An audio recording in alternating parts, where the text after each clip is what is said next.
Assalamualaikum warahmatullahi wabarakatuh. Alhamdulillahirabbil alamin. Alhamdulillahilladzi mala'a quluba awliyaihi bima habad. Syuhudi 'alamati wa hiya asrar amri 'abad.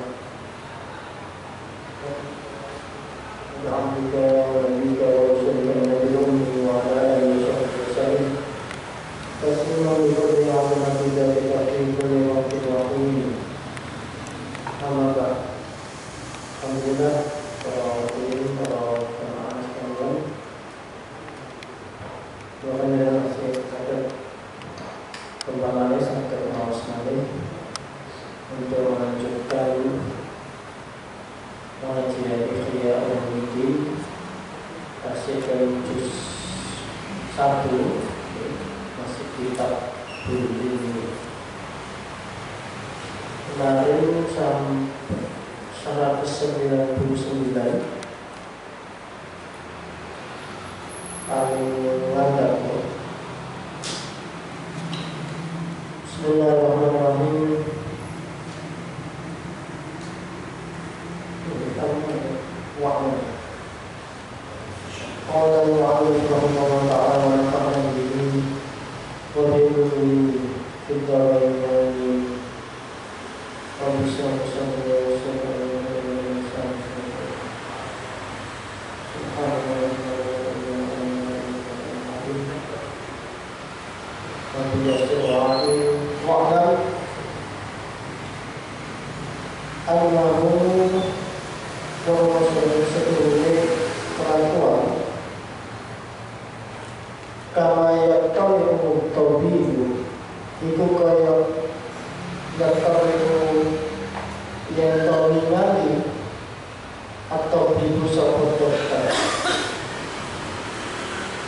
Al-Hadid kang limpen atau ahli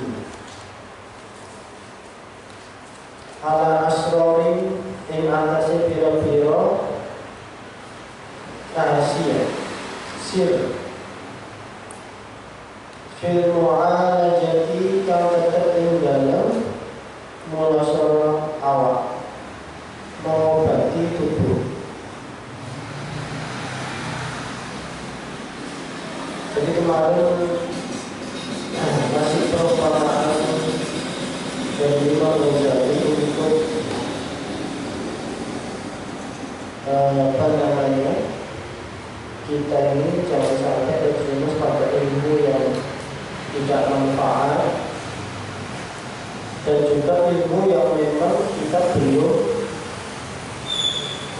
bisa kuasai sepenuhnya, sehingga itu membuang umur, membuang-buang tenaga. Seperti kemarin disebutkan, mempelajari asroril ilahiyah, bab sing lembut-lembut yang sifatnya sir, sifatnya halus, sifatnya batin. Sudah kesusu ingin mempelajari itu padahal belum punya fondasi ilmu lahiriah yang mapan, misalnya begitu kemarin disampaikan. Lalu ada perumpamaan dokter juga mengobati pasiennya bagaimana. Nah, ini kelanjutannya itu nggih.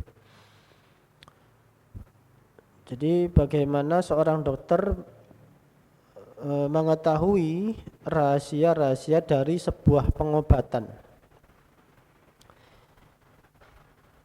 Yastab'iduha kang milang adoh ing mu'alajah man sapa wong kang la ya'rifuha ora weruh sapa man ing mu'alajah. Fakadzalika mongko iku kaya mengkono-mengkono tabib iku al-anbiya'i utawa pira-pira nabi. Attibaul qulubi iku attibaul qulubi dadi pira-pira dokter pira-pira ati. Seperti itulah seperti dokter yang mengobati rahasia-rahasia, meresepi, mengobati, ya, menterapi orang yang sakit secara jasmani, maka seperti itulah para nabi itu mengobati hati manusia. Karena beliau, para nabi itu sudah diiringi oleh nur, cahaya ilahiyah, asrarul ilahiyah, rahasia-rahasia ketuhanan untuk membimbing hati semua manusia. Meskipun kemampuannya beda-beda. Para sahabat Nabi itu karakternya beda-beda.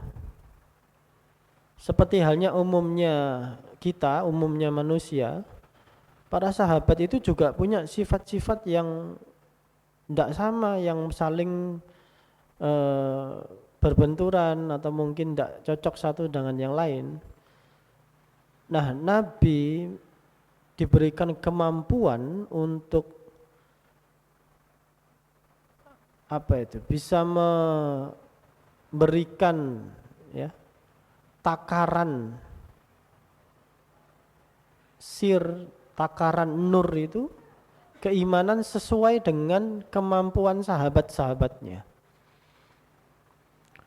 Ada Sayyidina Umar yang karakternya seperti orang Surabaya gitu ya, kalau abang ya abang, hijau ya hijau, kalau ngomong harus jelas itu, tegas sekali. Ada yang lembut seperti Sayyidina Abu Bakar, ada yang orangnya zuhud sekali seperti Abu Dzar Al-Ghifari, tapi ada yang orang yang sahabatnya Kanjeng Nabi itu kaya raya, punya harta konglomerat, kehidupannya juga seperti hanya konglomerat, Sayyidina Utsman, Abdurrahman bin Auf. Tapi semuanya itu kalau di depan Nabi itu bisa sama, tunduk, manut gitu ya. Bisa, bahasa Jawanya lulut. Itu karena para nabi itu dibekali oleh Allah kemampuan untuk menakar, memasukkan nur agama itu ke hati masing-masing orang sesuai dengan wadah hatinya itu.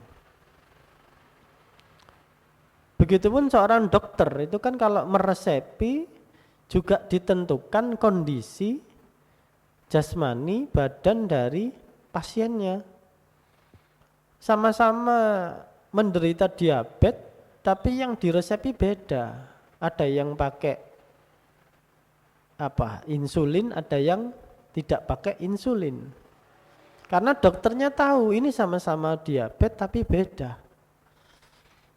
Dan seterusnya. Jadi para nabi itu juga seperti itu. Ya, ibaratnya kalau supaya kita bisa nangkep itu dokter itu dalam meresepi, memberikan obat kepada pasiennya. Al-anbiya'u attiba'ul qulub. Jadi para nabi itu adalah dokter dari hati umat manusia. Wal ulama ulan piro-piro ulama, wong kang ngerti atau orang yang punya ilmu, bi asbabil hayatil ukhrawiyah, kelawan piro-piro sebab al hayati urip bahagia al ukhrawiyah di dalam akhirat. Para ulama, para nabi punya resep-resep itu. Fala tahakkam, mongko ojo ngukumi, tahakkam ojo ngukumi sira ala sunnatihim ing atase sunnate anbiya para nabi. Bima kulika kelawan akal sira.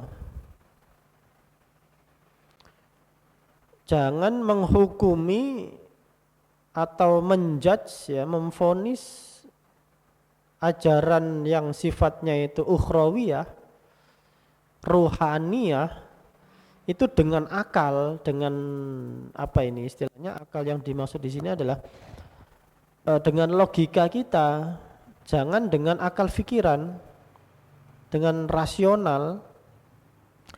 Fatahlika mongko kerusakan gawe sira, kamu akan rusak nanti, kamu akan sesat, kamu akan ya ndak nyampe akalnya.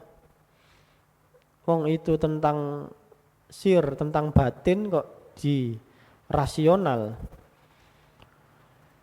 Manusia ini kadang-kadang terutama zaman sekarang itu seolah-olah semuanya itu harus rasional. Sehingga semua hal itu kalau tidak rasional berarti tidak ilmiah, berarti bukan ilmu. Karena sudah terlalu sering kita di era modern ini didoktrin segala sesuatu itu harus rasional, harus bisa ditelaah dengan pikiran, harus ada argumentasi yang logis. Padahal dunia ini tidak hanya berisi yang rasional, tapi juga ada yang irrasional atau tidak rasional. Lebih daripada itu, selain rasional dan irrasional, di atasnya lagi ada suprarasional. Apa itu suprarasional? Itu adalah sesuatu yang transendental, yang tidak bisa dijangkau oleh akal pikiran manusia. Jadi kalau menilai orang zaman sekarang itu kan gampang sekali, terutama kalau kita lihat di medsos, di YouTube itu ya, seolah-olah ingin gatuk-gatukno Al-Quran itu ayat-ayatnya nanti berbarengan dengan sains, dengan ilmu pengetahuan. Iya, enggak salah. Ada beberapa Al-Quran itu yang memang mengandung kebenaran-kebenaran ilmiah sesuai dengan sains, dengan ilmu pengetahuan. Tapi di dalam Al-Quran tidak harus semuanya sesuai dengan sains gitu loh. Ada wilayah-wilayah di Al-Quran itu yang itu mengabarkan sesuatu yang suprarasional, yang tidak bisa dijangkau oleh sains. Ketika Al-Quran berbicara tentang proses bayi berasal dari darah, segumpal darah, iya itu betul, itu sesuai dengan sains. Tapi bagaimana kemudian segumpal darah itu ditiupkan ruh? Kan nggak bisa ilmu pengetahuan menjangkau ruh, itu kan nggak bisa. Nah itu sesuatu yang transendental, suprarasional. Akal rasio tidak bisa menjangkau itu. Orang kebanyakan sekarang ini seolah-olah Al-Quran ini dipaksa ada dalil sainsnya, harus ketemu dalil ilmiahnya. Tidak semuanya, ada yang memang bisa ditemukan, ada yang enggak. Kalau enggak itu bukan berarti Al-Qur'annya salah, ya karena memang ada hal-hal yang tidak bisa dijangkau oleh pikiran manusia.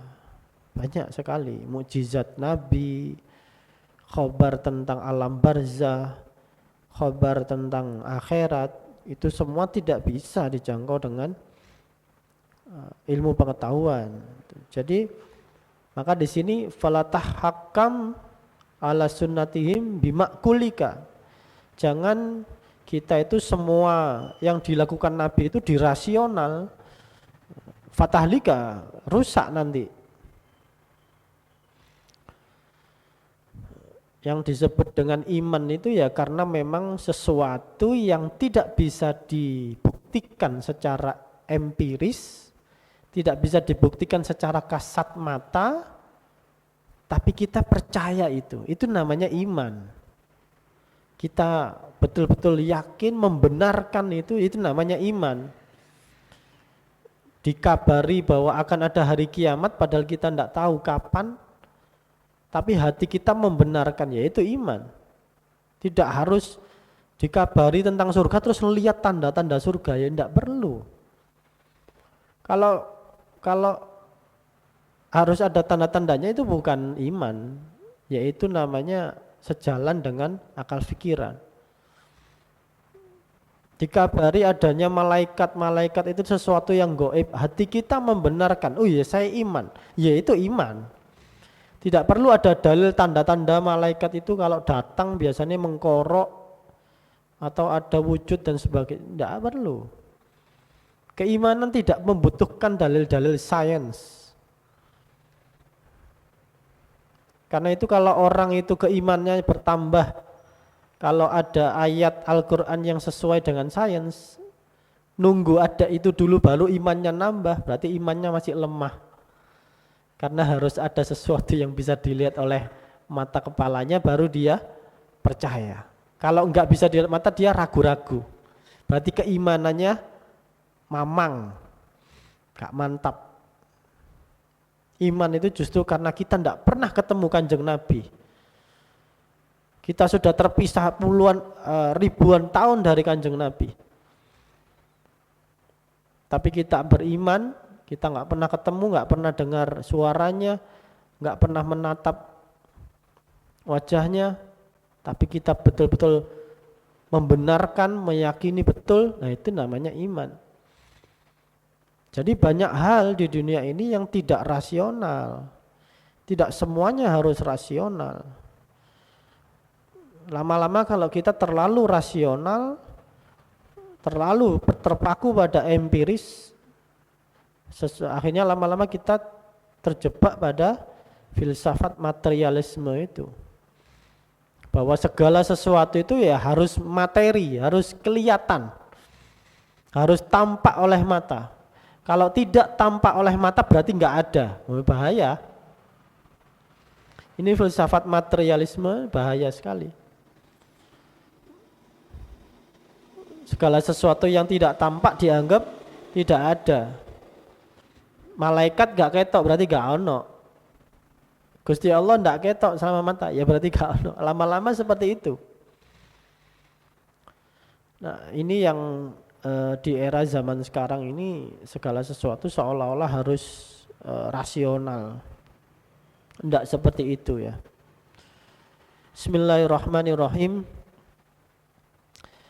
Fakam mengko utawi pirang-pirang min syahsyin bayane wong sewiji-wiji iku yusibuhu ngenoni ing saksi aridun apa penyakit fi usbu'ihi ing dalem pira-pira drijine saksi fayaktadi mongko netrepi akaluhu apa akale saksi ayyut liyahu ing ento meremi saksi ing usubi mijit. Ada contohnya berapa banyak orang yang sakit jarinya drijine lalu dia meyakini bahwa harus dipijit ya. Misalnya keselio hatta yunabbihum hingga ngilingake ing saksi sapa at-tabibu dokter al-hadik kang ahli limpen, sehingga diingatkan oleh dokter atau tabib anna setuhune ilajahu mulasarone nambani arit drijine niku wau iku ayut lal kafu yento den paremi dipijit apa kaf epek-epek minal janibi saking sisi al-akhari kang weneh, memijit dari epek-epek namanya telapak tangan yang sebelahnya minal badani saking badan fayastab idu mongko milang adoh saksi, maka jauh dari perkiraan orang itu zalika ing mengkono-mengkono ghayatal istibadi kelawan katok-katoke adoh, maka jauh sejauh-jauhnya min haisu saking sekirane layak lamu ora weruh sapa saksi kaifiyati ing partikele insyiabil aqsabi pira-pira cabang-cabange pira-pira otot. Jadi orang mengira bahwa kalau sakit jarinya yang dipijit ya area jarinya, padahal orang awam sebagai orang awam dia tidak tahu kalau dokter padahal yang dipijit bukan jarinya tapi justru di epek-epek sisi telapak tangannya, bukan pada jarinya itu sendiri, karena yang sakit itu berhubungan dengan otot. Ini perumpamaan ya.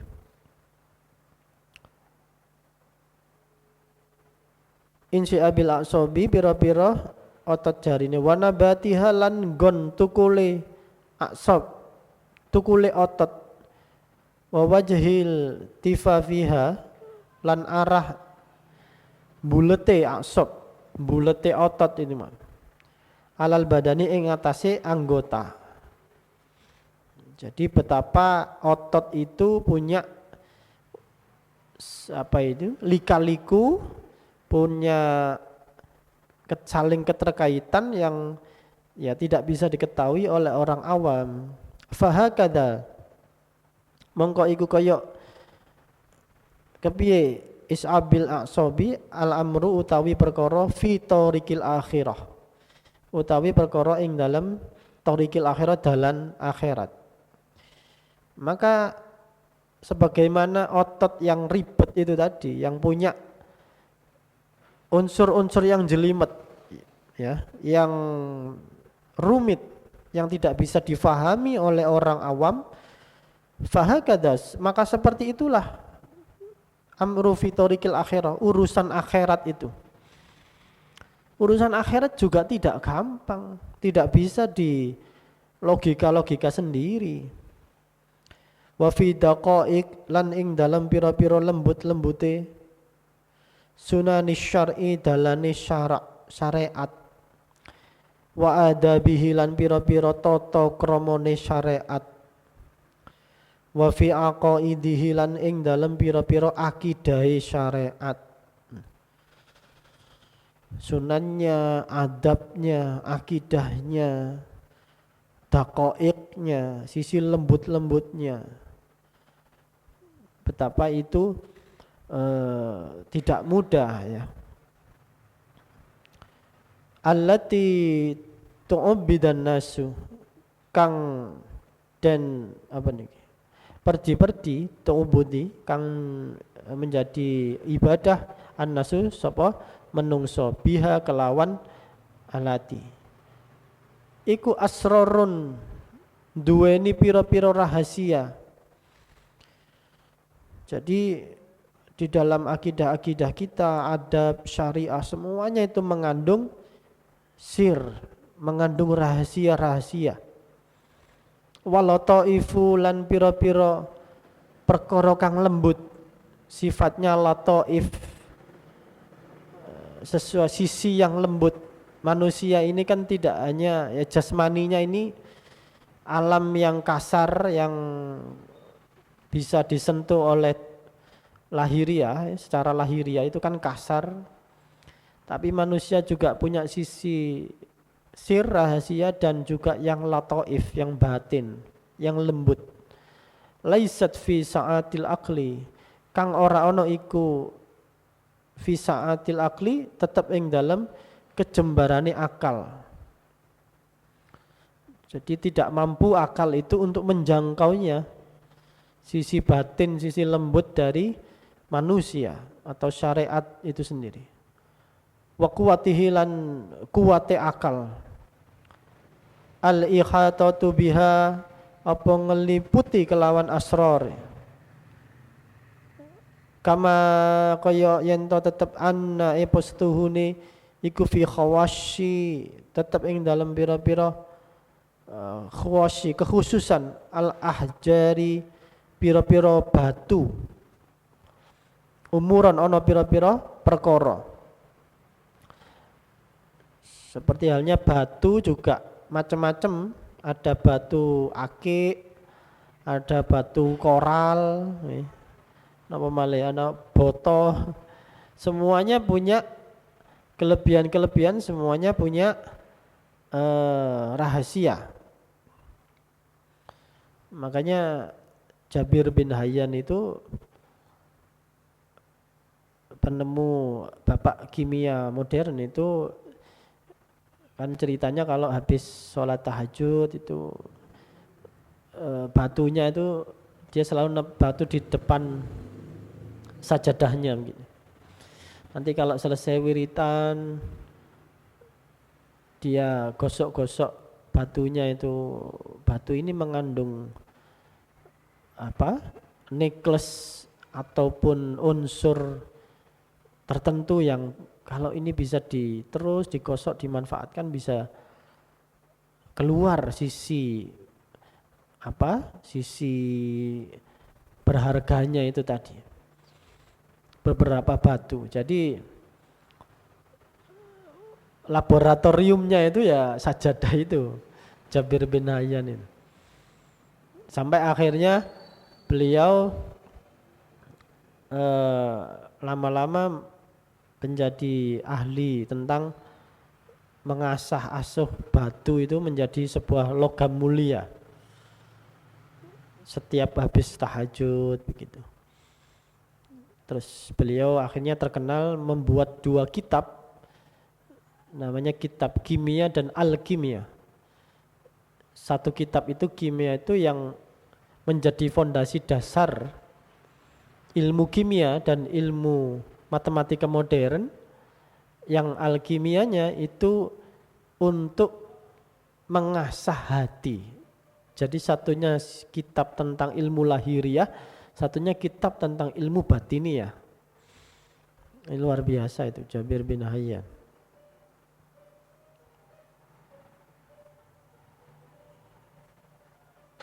Al-ahjari tentu waktu umuran on pira-pira perkara ajaib kang nggawakake. Di dalam batu itu ada sesuatu yang ajaib.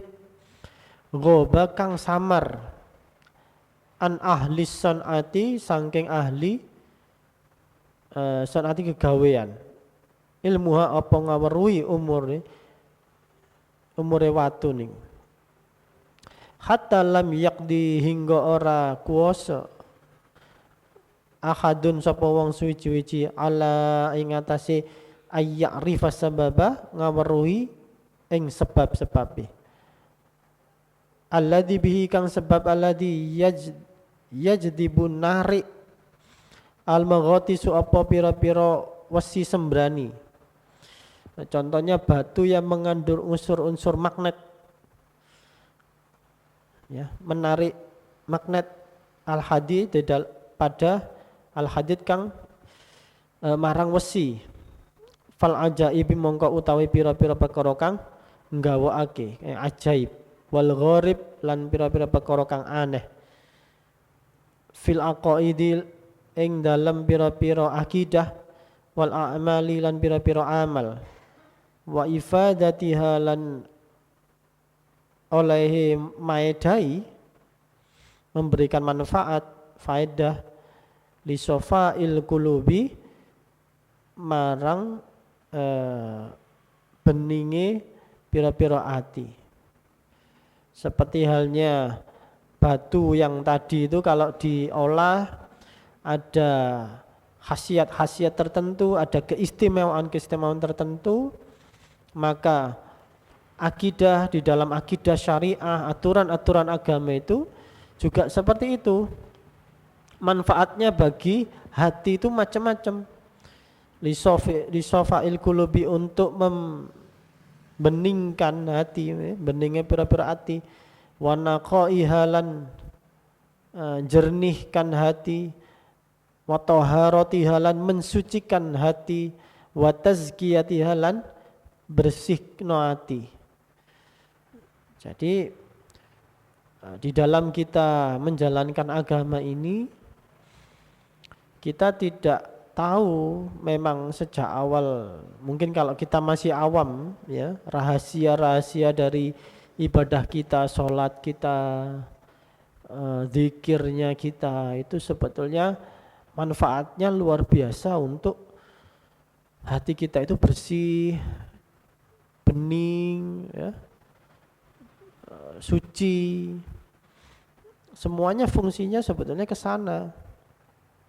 Kalau hati itu sudah bening, sudah suci, maka nur, rahasia-rahasia dari Allah itu akan bisa memantul dari situ.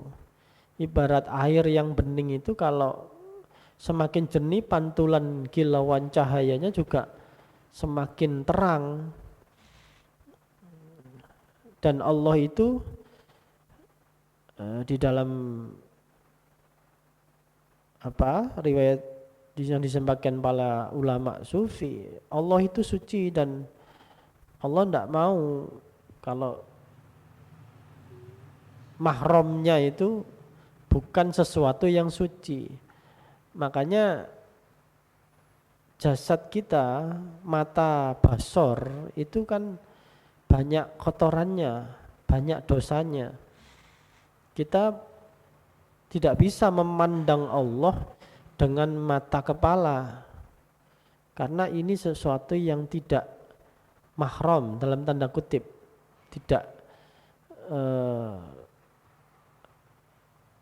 tidak sama, karena Allah itu hanya bisa dilihat dengan basiroh. Nah, basirohnya itu kan berasal dari mata hati yang sifatnya batin, sifatnya tersembunyi, itu baru nanti bisa terbuka hijabnya supaya melihat sir dan rahasia-rahasia ilahiyah itu. Nah, apakah kita wajib untuk sampai ke sana? Tidak wajib. Ya, kita ini syukur kalau bisa sampai ke sana, sampai bisa dihijabnya itu diangkat sehingga basiroh kita ini bisa melihat asma, af'al dan sifatnya Allah lebih jelas. Dan itu menggunakan basiroh. Makanya di sini disampaikan tadi untuk membersihkan, menjernihkan, itu sebetulnya ibaratnya kita ini menyiapkan wadahnya. Jadi kita sholat, kita zikir, ya, ngaji dan sebagainya, ibadah kita itu dalam rangka menyiapkan wadah. Kita yang diperintah itu oleh Allah itu. Kita ini diperintah untuk sholat. Tapi kita tidak ada kewajiban, tidak diperintah untuk khusyuk. Kenapa? Karena khusyuk itu warid, khusyuk itu pemberian. Kita diperintahkan untuk menyiapkan wadahnya. Ibaratnya kita menyiapkan apakah itu cangkir, apa mangkok atau piring, biar nanti Allah yang ngasih. Nah, pemberian ini namanya warid itu tadi. Maka kalau kita mau sholat, yang wajib itu kita itu sholat itu menyiapkan wadah ini tadi. Nanti apakah diberikan Allah, misalnya kita menyiapkan gelas, apakah kita dikasih teh, dikasih kopi, atau dikasih sirup, ya enggak tahu, terserah Allah.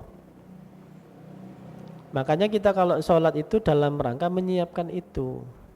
Sebelum sholat jangan ngobrol, misalnya begitu. Baca Qul a'udzu birabbin nas, baca Allahumma anta maksudi dan sebagainya, itu dalam rangka menyiapkan wadah. Apakah kita menyiapkan wadah sudah pasti akan diisi airnya, diisi kopi, diisi, tidak tahu kita. Itu sebetulnya sepenuhnya hak kekuasaannya Allah. Makanya tidak bisa orang memprogram khusyuk, itu tidak bisa. Apalagi sampai ada terapi sholat khusyuk. Itu luar biasa itu. Saking bisanya memprogram khusyuk sampai ada. Karena khusyuk itu tidak sama ya. Antara khusyuknya kita hari ini dengan besok itu tidak sama.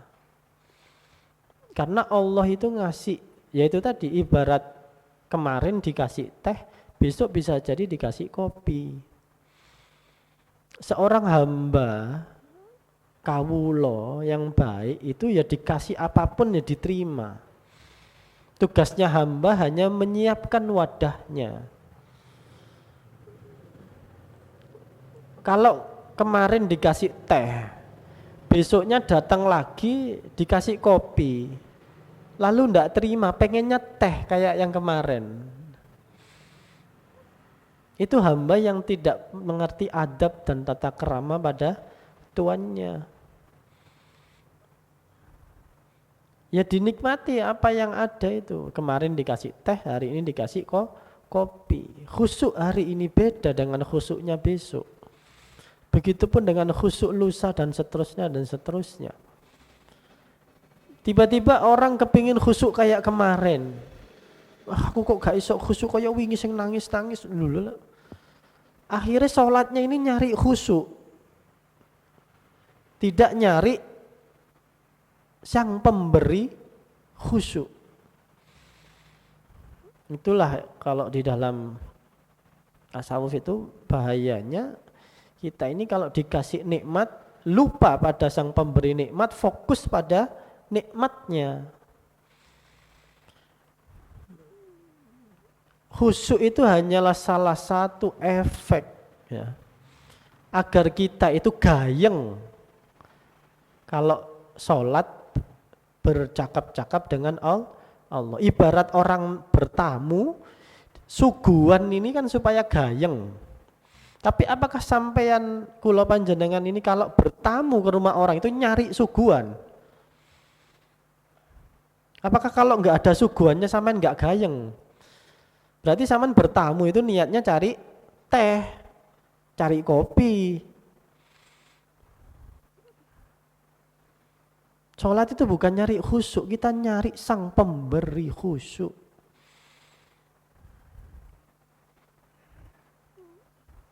Bahwa kemarin dikasih teh, ya diterima. Oh iya, kemarin khusyuknya begini. Besoknya beda lagi. Besoknya disuguhin nasi goreng dan sebagainya. Jangan kemudian ngelama. Enggak, saya yang kemarin mawon lho ngomong nang tuan rumah ya. Sing wingi mawon sing sego goreng wingi. Loh, wong iki sama niku namu nang aku njaluk ndolek kepingin ketemu aku apa? Kepingin ndolek suguhan sebenarnya. Ya apalagi dulu beberapa tahun lalu ada ustadz terapi sholat khusyuk, luar biasa itu. Itu seperti orang yang bisa memprogram apa yang disuguhkan. Jadi sudah pasti suguhannya dapat, ini pasti dapat. Dengan ini pasti nanti. Padahal ya nggak apa-apa lah, namanya ustadz ini macam-macam. Bismillahirrahmanirrahim. Pundi mangke. Wa tazkiyatiha, dan mensucikan hati. Jadi kita menyiapkan wadah itu, kita ibadah, menjalankan semua syariat Allah itu untuk menyiapkan wadahnya.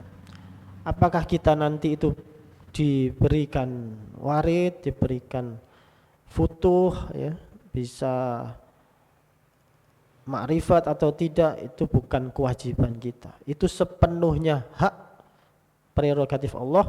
Kita itu wajibnya adalah menjalankan syariat ini sebaik-baiknya, ngaji sebaik-baiknya, faham gak faham, kembalikan kepada Allah. Kula mboten faham Gusti. Suatu saat mbek menawa panjenengan paring faham. Jadi kita ini ngaji saja. Siapkan wadahnya. Seperti sholat itu kita siapkan wadahnya, Ya ditata betul, ojo omong-omongan, ojo guyon sik sebelum sholat, sampai ditoto atine baru Allahu Akbar. Kalau sudah Allahu Akbar, sudah yang ridho, mau dikasih apa ridho. Tiba-tiba habis Allahu Akbar, kabiru alhamdulillah, baca Fatihah, gak iso khusyuk ya. Berarti tidak ada suguhan, langsung saja kata para ulama-ulama sufiyah itu, sampean langsung ridho saja, ridho. Ya Allah, iya Gusti Allah, Allah. Kula mboten saged khusyuk nggih, kula ridho mboten saged, kula ridho. Nanti justru datang khusyuknya.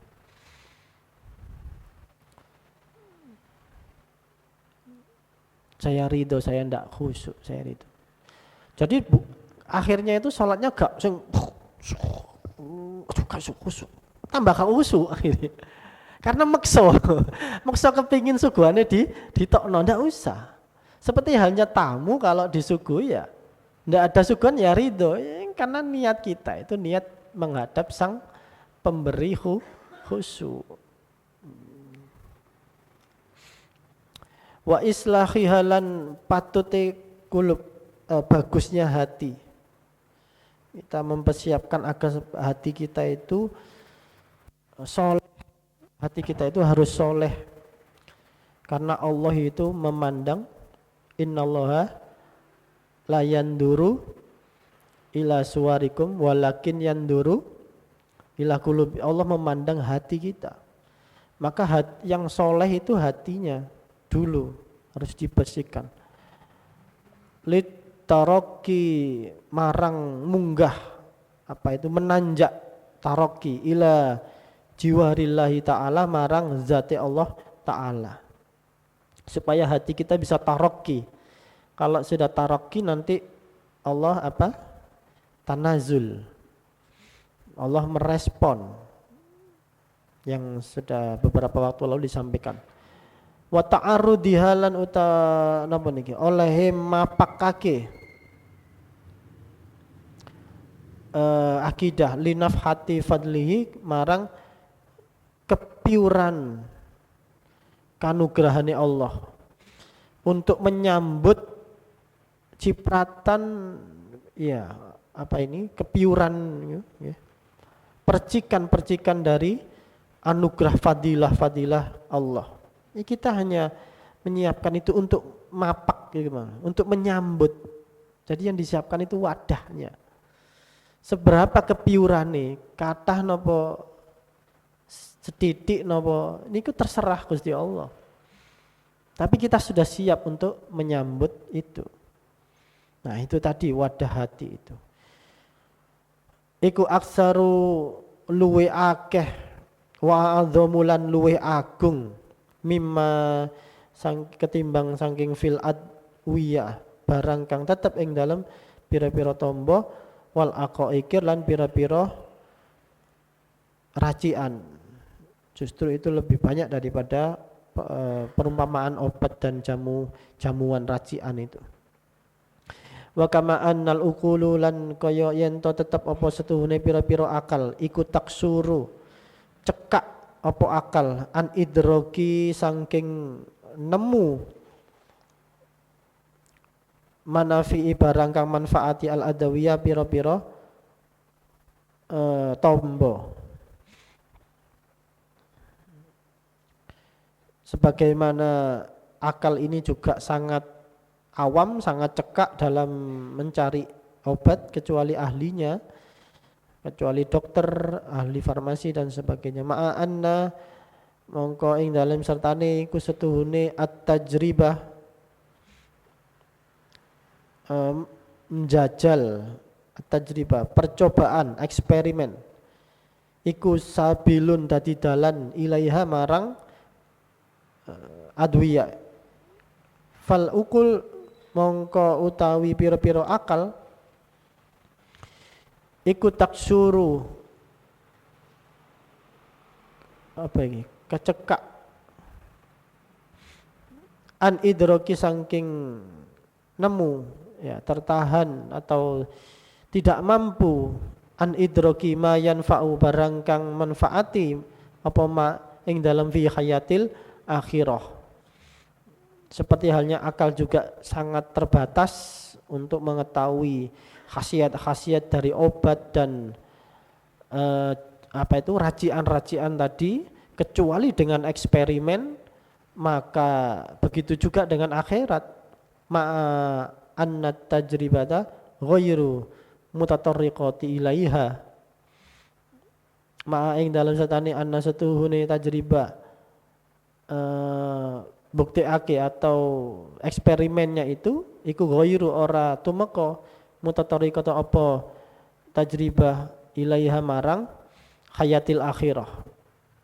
Kalau obat-obatan masih bisa dieksperimen kan, masih bisa dicari. Kalau bab akhirat kan nggak bisa.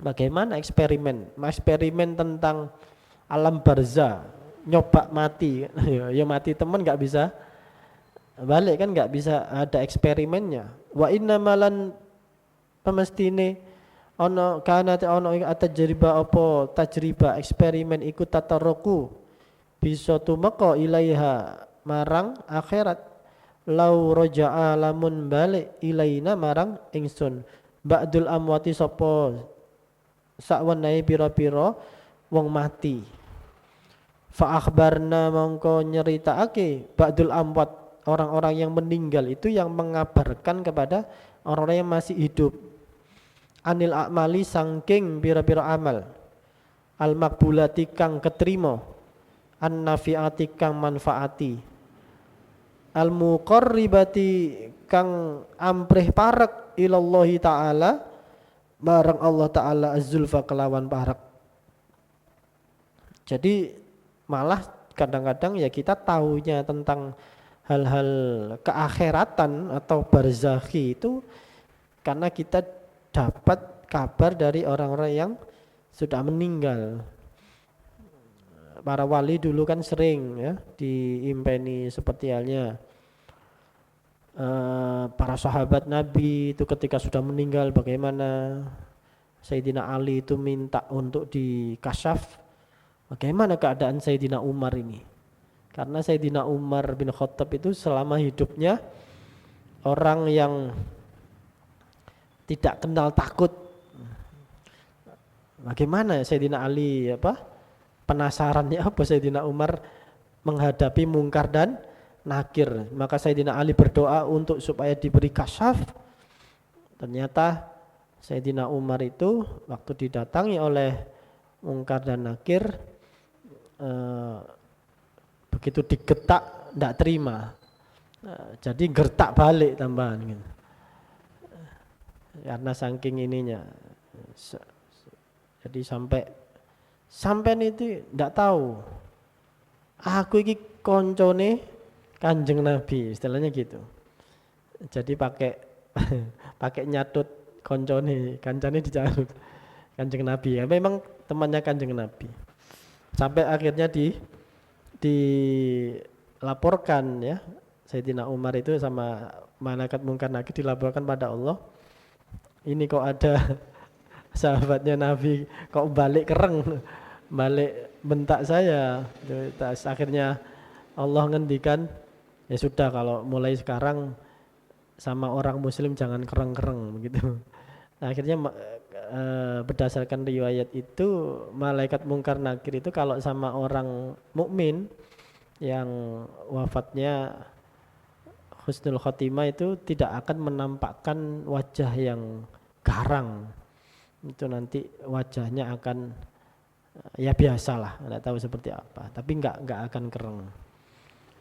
Itu kabarnya memang riwayatnya dari Sayyidina Ali. Jadi Sayyidina Ali minta kasyaf itu. Jadi banyak sekali cerita-cerita riwayat seperti itu para wali itu ya. Sudah meninggal lalu diimpeni, sudah di surga dan sebagainya, dapat pahala dan sebagainya karena sedekah, karena birrul walidain, menjalankan amanahnya orang tuanya dan sebagainya. Itu kan banyak sekali di hikayat-hikayat para wali, para sahabat, para nabi juga. Jadi memang jalan akhirat ini tidak ada eksperimennya, ya taunya kita dapat kabar real setelah justru banyak dari orang-orang yang sudah meninggal. Wa anil a'mali lan saking pira-pira amal al mubidati kang ngadohake anhu saking Allah Subhanahu wa taala. Dan juga amal-amal apa saja yang menjauhkan kita dari Allah Subhanahu wa taala. Wa kadza lan kaya mengkono-mengkono anil aqaidi akhbar saking pira-pira akidah. Wa dzalika utawi mengkono-mengkono raja iku mimma saking barang kang layut ma'u fihi ora ana kena di apa niki berontoni fihi ing dalam mengkono-mengkono tidak bisa diharapkan dari susahnya jalan akhirat itu. Fayakfika mongko cukup ing sira min manfaatil akli saking manfaati akal ayah dia ka apa yen to nuduhake apa akal ing sira ila sidqin nabi marang benere Nabi Muhammad. Jadi cukuplah kalau kita memang kita ndak bisa mencapai itu akhbar-akhbar tentang yang gaib itu, ya akal kita diarahkan untuk membenarkan apa saja yang menjadi syariat yang disampaikan oleh Kanjeng Nabi Muhammad. Wa yufhimaka lan meruhake sira ing sira mawaridu apa sasarane isyarati pira-pira isyarat Kanjeng Nabi. Fa'tazil mongko nyingkrehake sira al aqlu ing akal ba'da ing dalam sakwise dalika mengkono-mengkono yumnik faham itu berarti. Kalau sudah kita jalankan apa yang disyariatkan, ya sudah jalankan saja, tidak terlalu dipikir sing nemen-nemen, dijalankan syariatnya. Kita tidak tahu, ya siapa tahu nanti suatu saat dibukakan rahasianya. Kalau enggak, ya enggak apa-apa, kita ikuti saja. Kadang-kadang wong sing enggak tahu tapi pasrah melok aja pokoknya, itu justru selamat daripada wong sing kakek mikir-mikir dirasionalkan tadi itu loh. Anita sarufi saking nganakake perubahan walazimilan netepane sira al ittiba'a ing anut sunnah falataslamu mongko ora selamat sira illa bihi angin kelawan ittiba.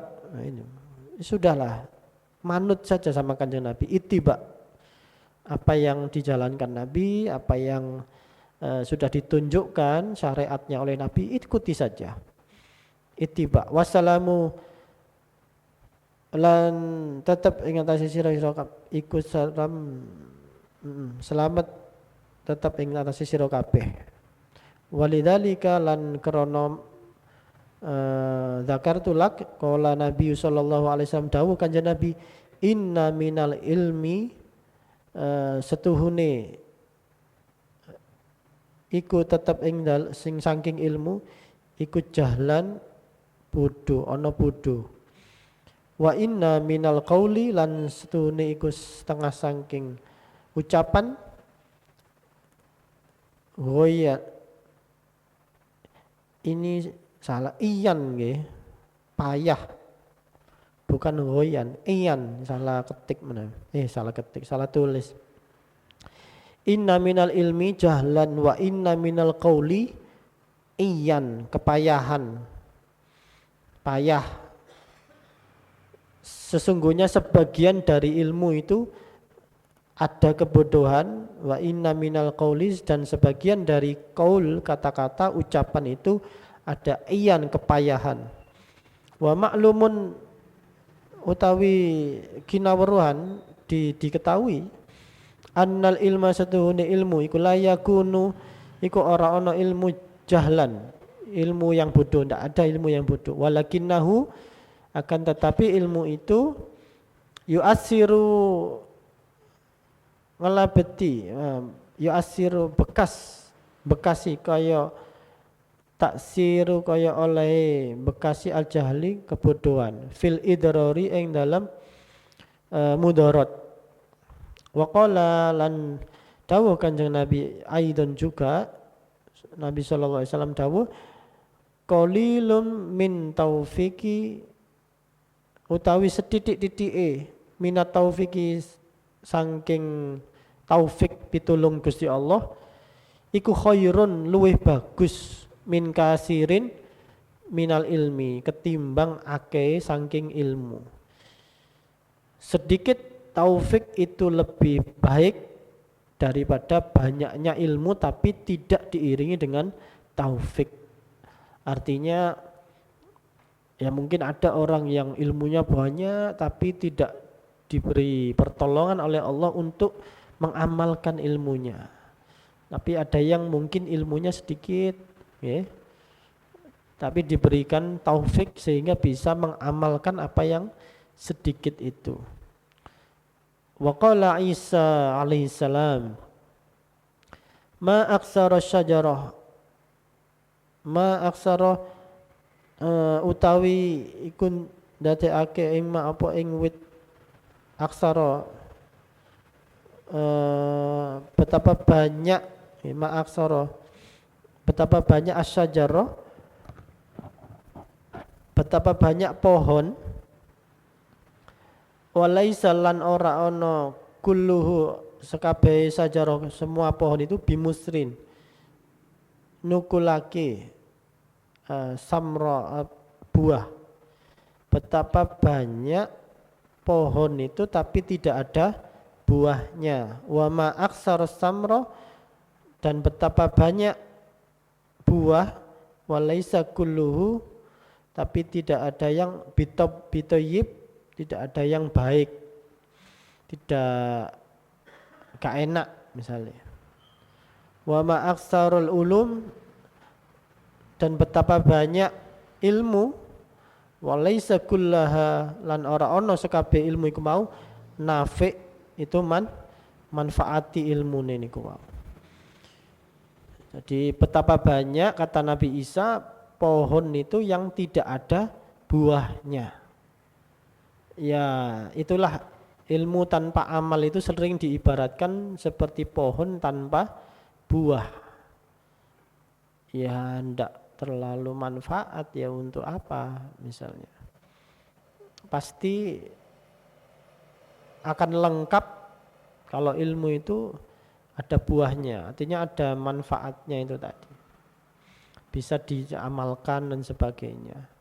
Makanya ilmu itu seperti di dalam bab ini disampaikan jangan asal ilmu itu memang banyak. Tapi yang manfaat itu loh yang kembali lagi manfaat itu yang utama adalah manfaat untuk akhirat kita. Belajar ilmu tiwas sampai profesor dilalah tidak ada manfaatnya buat akhirat ya, paling-paling hanya manfaat dunia. Apalagi kalau misalnya tidak ada manfaat dunianya, wah itu tambah ya buat apa? Mending mempelajari yang manfaat dunia dan akhiratnya. Betapa banyak juga buah yang tapi dia tidak thayyib, tidak bagus, tidak bisa dikonsumsi. Ya, ada beberapa buah itu yang justru bisa beracun dan sebagainya. Wa aksara ulumi dan betapa banyak ilmu tapi walaisa kulluha nafi'. Ilmu itu tidak manfaat kata Nabi Isa. Ini jadi kita lanjutkan insyaallah di pertemuan berikutnya. Jadi masih kitabul apa ini? Bayanu mabudila min al-fadil ulum nggih masih nerangake apa niki? Apa yang diganti Buddha minal alaf dari lafat-lafat ilmu.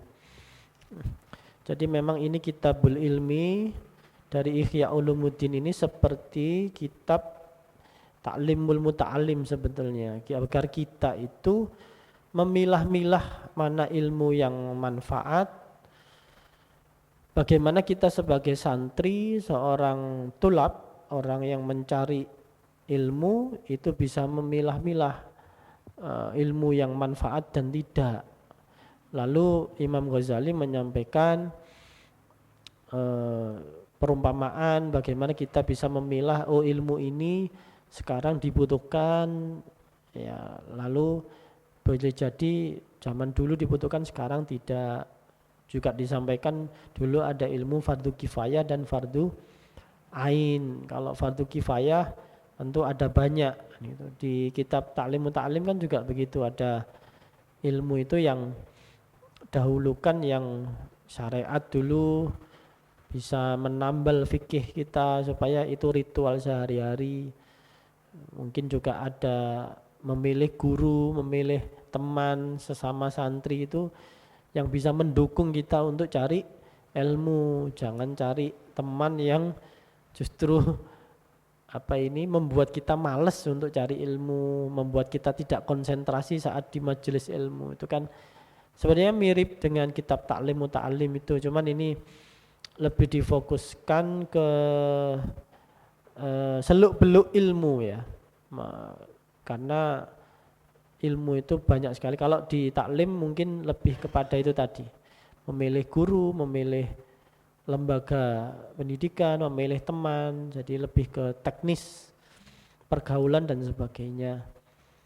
Ada juga sih kalau di taklim itu disampaikan maksimal kita itu kalau ngaji 2 fun 1 hari itu. Ini mungkin bisa jadi pertimbangan seperti kalau Menteri Pendidikan itu ya. Jadi santri itu 1 hari itu 2 fun kalau di Ta'lim Muta'alim, 2 studi 2 mata pelajaran maksimal itu 1 hari 2. Nanti besoknya 2 lagi 2, itu nanti bisa masuk ke otak, itu bagus. Tapi pendidikan kurikulum kita sekarang 1 minggu berapa itu? Ada 16. Ya, 16 atau berapa? Sehari bisa 4 sampai 5 pelajaran sekolah zaman sekarang, apalagi yang full day. Itu enggak sesuai dengan filosofi pendidikan. Dunia anak itu dunia bermain. Jadi waktu bermainnya harus lebih banyak. Fokus studinya itu harus hanya 2 fun kalau menurut kitab Ta'lim Muta'alim yang dikarang oleh Syekh Burhanuddin Az-Zarnuji itu. Dan itu betul kan, kalau di pesantren-pesantren kan dulu kan kalau jenengan ini kan pasti sehari hanya misalnya nahwu sorof sama apa gitu, baru besoknya lagi, ndak terus brek kayak zaman sekarang mulet arek. Iya. Grojok wamber gak ono sing mlebu akhirnya. Jadi enggak ada yang ahli akhirnya, enggak ada yang difahami.